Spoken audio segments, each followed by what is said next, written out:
And then this piece in particular from Heather. I can't say enough about Heather. Heather is it. I don't care what anybody says. If Heather committed a crime, I'd be like, no, sorry, I don't believe you. I would be like a Trump supporter. So this piece was great. Sorry, can't laugh at your own joke. So this piece, oh, it's ridiculous. So this piece just got me. I was floored with it, and I was floored with the somatic negotiation of that you have to make. I haven't even seen it in person, and I've had to make some decisions. And then you can see the triangle, so that comes through in Mothershed. So there's this dialogue that we're having, and Heather is it, period, plain and simple. Oh, went too fast. Then there's Turquoise Dyson. Turquoise Dyson, I believe Turquoise is taking black even to another realm than Kerry James Marshall. Maybe I'm getting out of pocket here, but Kerry James Marshall has mapped out black extensively. But what I see in her work is I see her because Kerry James doesn't do this. And so it's taking black into a new realm and really understanding the pigment of black and how it's connected to our historical context of blackness. And so I'm just starting to look at their work, maybe the last, 4 months, 5 months or so. I'm looking at their work, and they have, I think the show may be still up in Desert X, maybe? Not sure? Not sure. Yeah. And then Yin Soo Chin. Yin Soo Chin was just a gift to see their work and think about fabric over a structure. And really been in dialogue and thinking about Yin Soo Chin like way more than I imagined I would. And then the life stick. So that's me on the right there. That was probably one of the earliest pictures of me grabbing a stick. And that's everybody except for my oldest sister, and that's Hiroko. She was a foreign exchange student. She had to get a stick too. So it was important that we all had sticks. And then there's Bryce, who's here in the red shirt, getting himself together for the picture, and then they didn't wait for him, they took the picture. It's ridiculous. The youngest, always getting shammed. So, but this has been a life practice, and I feel like it's a life performance piece with the stick and understanding the stick and where that fits. And I didn't realize how many times I picked up sticks, and I wasn't even tracking until the studio visit with Rashida, and it just started to open up a whole new thing. And I knew it had to come into the show, and then putting it with the machete was important to put it next to the object and see the tension that they had between each other, and the oscillation between tool and weapon. Both of them fit in that, but one that kind of tension of power and the violence that can be produced from those objects in the hands of humans. And so here's more stick.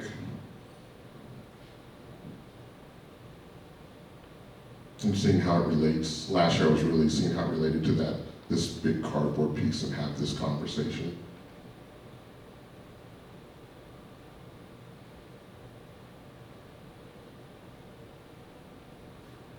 Six words. So I wanted to loop back to this iteration of 6 words was super exciting. It was a conversation with Heather, and I was telling Heather how I didn't want it to really be what Lawrence Weiner was doing, what Barbara Kruger is doing. Love all their work, but that's not what I'm doing.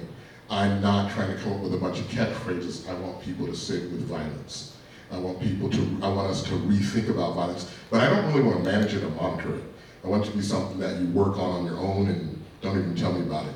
So it can just live in the consciousness. So we took the question mark off of it because I'm not looking for an answer. I'm looking for it to take up space.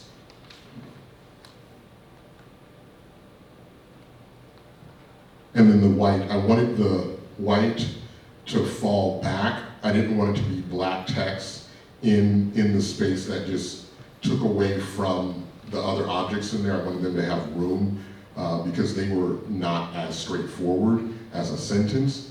And then and I love the way that it falls into invisibility, which is what violence does so much of the time around. Maybe it's the accountability that falls into invisibility around Black bodies. And then, none of us were here without some violence, so we got Gangster too. So that part is there to consider, and just how we work on this piece. And it's something that you can work on in a group or in person, or by yourself. I'm about to hit myself in the mouth. By yourself. So that was something that was really important. And I wanted the font to be my hand, and I also wanted it to be, to aesthetically pull against the aesthetics of the room. And that was important. Maybe in everything, I am trying to, this is my dad, and we rode this truck back when I would be by his side. And I'm probably trying to go back to that truck and dig that grease from out from under it and bring it into the gallery and see what it's telling me. So I'll close with a poem, or a portion of a poem, also from mine. It's called Utterance. Some of the work will sit in rich white houses. Some will rest in songs, ancient melodies tapping back to a village, and no one knows the name. Most of this was lost in the ocean. We stomp so hard to a fake religion. We make songs along the way. It gets us through, but not all the way through. At best, the prayer is provisional. We fake the system and hide in plain sight. It's time to rest more than fight. Our skin will tell the story. There is the first black of everything, a slave with no ship. From parcel to hips, an object of desire. Sex slaves sang songs too. It was right there on the list. This one is without child. It's almost like new. As Douglas Kearney said, if you're gonna be consumed, at least be poisonous.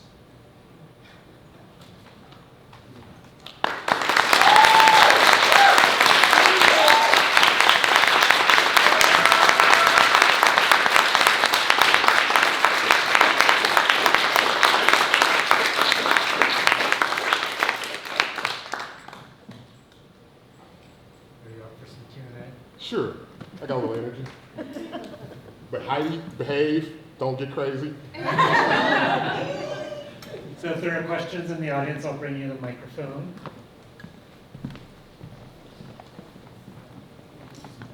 Travis,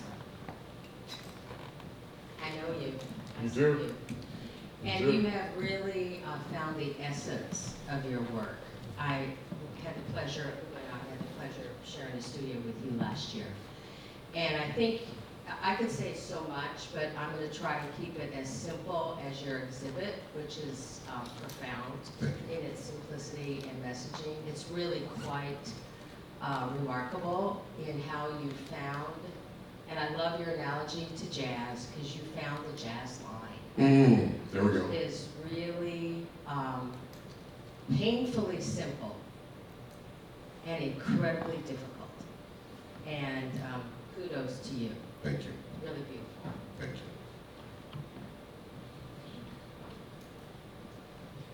Before I ask my question, that tool that you use to go under a truck is called a creeper. Thank you. There's a lot of work there with that. Right? I actually just learned that earlier today, so that's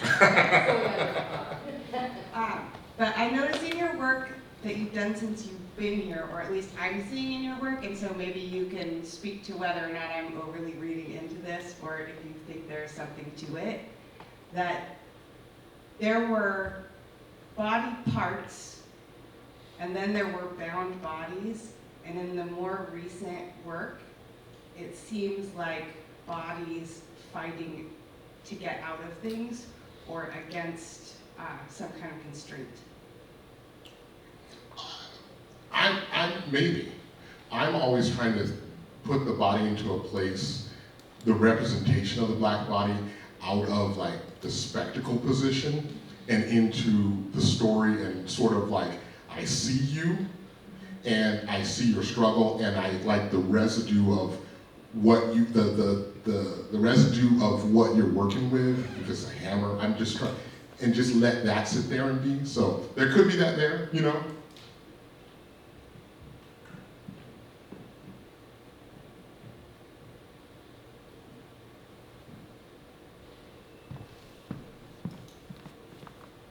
me there. Hey, so glad you made it. Oh. Oh, no, that's okay. That's okay. I'm okay with that. Thank you, though. No, I appreciate it. Yeah. I don't even know if I have a question. I just wanted to tell you how inspiring you are to me, and I wish